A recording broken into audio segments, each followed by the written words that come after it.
Adrift in the open sea with no land in sight? It's a common fear. But if you were stranded in the ocean 10 million years ago, you'd really have something to be scared about. Unfortunately, that's exactly where you are. And as a huge wave sweeps you upward, you're faced with an enormous set of razor-sharp teeth, each the size of a dinner plate. There's no mistaking it. It's the mouth of a Megalodon.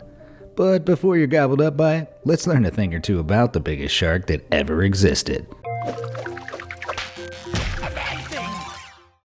10 million years ago in the Miocene epoch, there were some nasty aquatic creatures around, so being stranded in the sea would be far from ideal. You can give up on any hope of the local people forming a search and rescue, as our early ape-like ancestors didn't appear for another 4 million years. Your only company is colossal aquatic killing machines, namely the Megalodon. But what made this oceanic menace so deadly? To put it simply, it was enormous, but not as large as some pictures online would have you believe. This ship is over 10 times longer than the great shark, but that doesn't make the shark's size any less impressive. Since shark cartilage only fossilizes on extremely rare occasions, most of what we know about the Megalodon comes from little more than its teeth. By reconstructing the shark's jaws, as well as finding its teeth embedded in huge fossilized whale bones from the time, we've been able to calculate its size. Most great white sharks today weigh around a ton and grow to around 15 feet in length.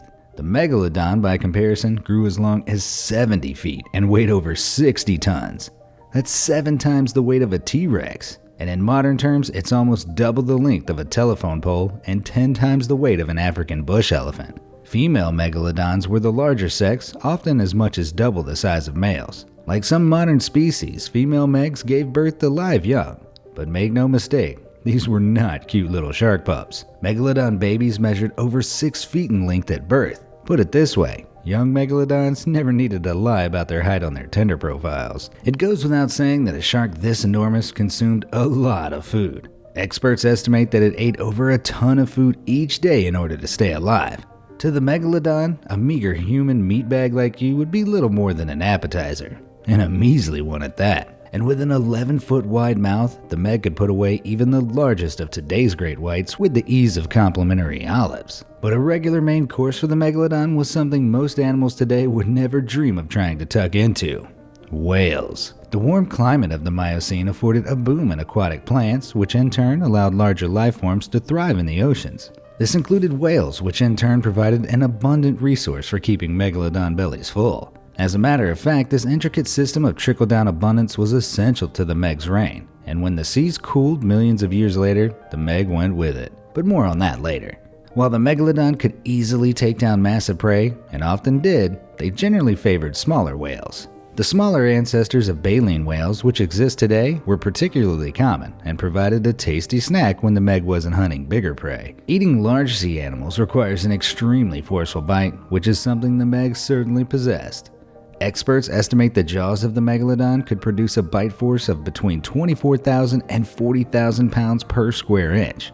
That's easily enough to crush a car, let alone the flesh, bones, and organs of Megalodon's prey. Its bite was stronger than any other earthly creature living or extinct. The strongest bite force of any living animal belongs to the Nile crocodile at 5,000 psi. Which seems like barely a nibble by comparison. Considering their whale-based diet, the Megalodon needed some pretty large teeth too.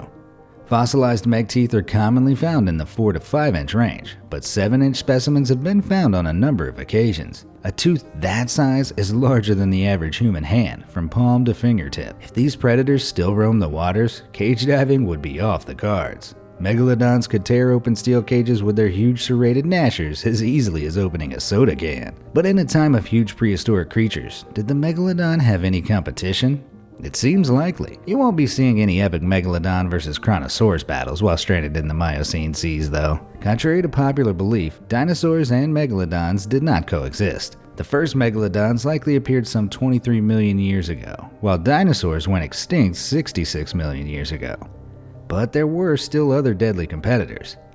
There were an estimated 10 to 60 other megatooth shark species living during the same period. While some other species' teeth measured up to 5 inches, their body sizes paled in comparison to the Meg. Another contender was Leviathan melvillei, A sperm whale species synonymous with the leviathans described in the Old Testament Bible and Moby Dick. Unlike today's sperm whale, this one had 14-inch teeth that were 5 inches wide and reached lengths of 60 feet. Leviathan teeth have been found close to Megalodon teeth, suggesting they may have competed for the same prey, and perhaps even fought each other. One thing's for sure, they would have been a worthy adversary, and another thing to fear while you paddle for your life among those Miocene waves. Perhaps Megalodon's most cunning adversary were packs of whales with lengthy beaks and serrated teeth called squalodons, who may have battled Megalodons in groups. They hunted in pods, and evidence suggests they may have come to the assistance of groupmates being attacked by a Megalodon. Scientists have found scarring on Megalodon fossils that points directly to squalodons being able,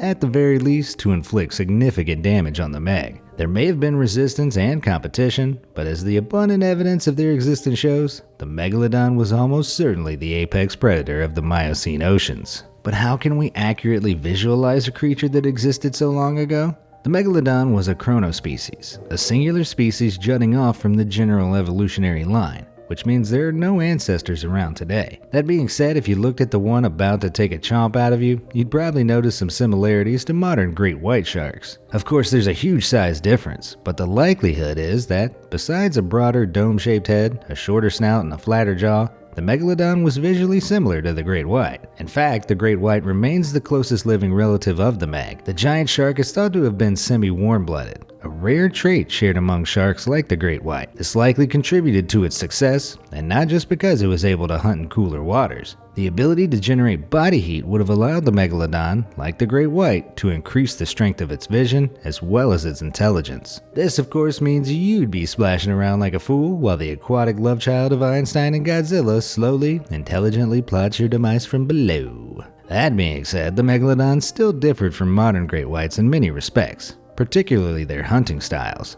Great whites prefer to go for the soft underside of their prey, striking fast with ultimate precision and stealth. Megalodons, on the other hand, like to incapacitate their prey before eating it, by biting off fins and even heads. Baleen whale fossils display clear evidence of this gnarly practice, evidenced by Megalodon teeth marks along severed bones. Interestingly enough, this fin-biting behavior is exhibited by killer whales today, and it's not the only thing they have in common. Evidence suggests that with swimming speeds upwards of 20 miles per hour, the Meg may have rammed its smaller prey to stun it, making it easier to devour. Likewise, today's killer whales often slam at breakneck speeds into their prey, either stunning or flipping it onto its back, rendering it immobile. So make sure you wear a crash helmet on your prehistoric excursion. It's probably obvious by now, but some of the main factors in the Megalodon's success were its chompers.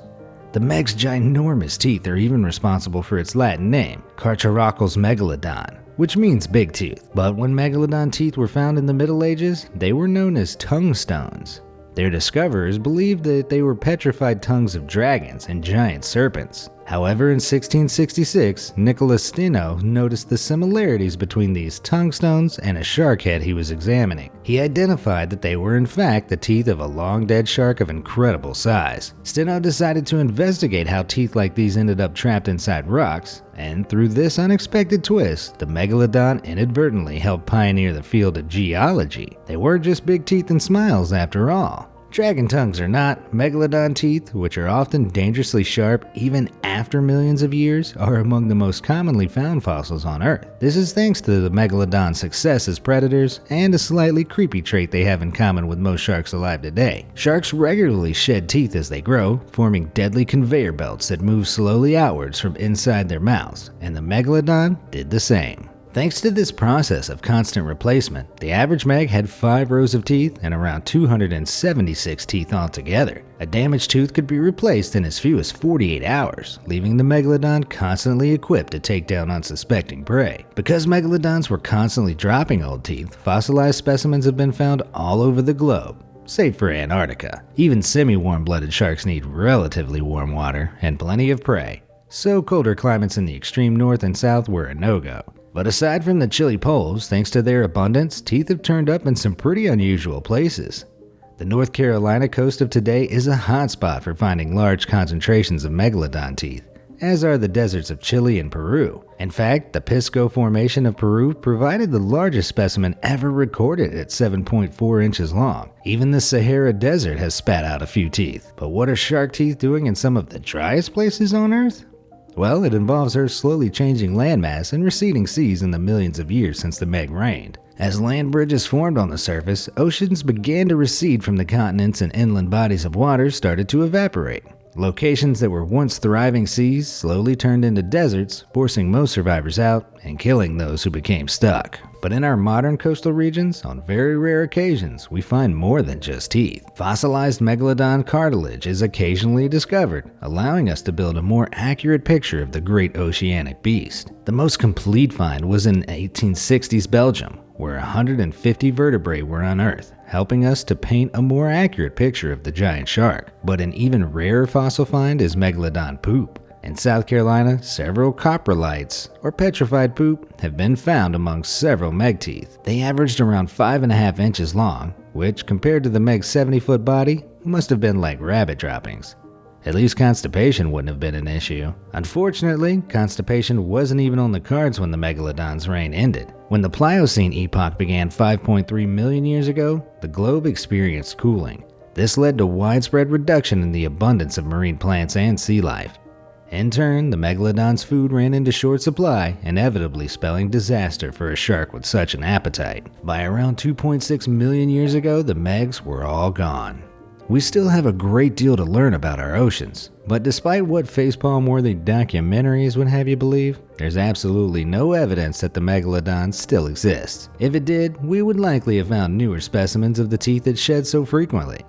But seeing as we haven't, we can only conclude, at least for now, that it's long gone. Unable to sustain itself as a species, it died out, only to re-emerge in movies and Shark Week specials. And more pressingly, from the big wave to your right. You poor unlucky time traveler. In celebration of the great shark, we've designed 2 Megalodon-inspired shirts, all available now via the link in the description and on screen. Just try not to wear one next time you're at the beach. It might freak out everyone in the water. I know many people fear sharks, but they really don't kill that many humans relative to other animals. Knowing what you know now, are you going to be extra fearful next time you swim in the sea? Or are you calm knowing Megalodon died millions of years ago? Let me know your thoughts in the comments section down below. Thanks for watching.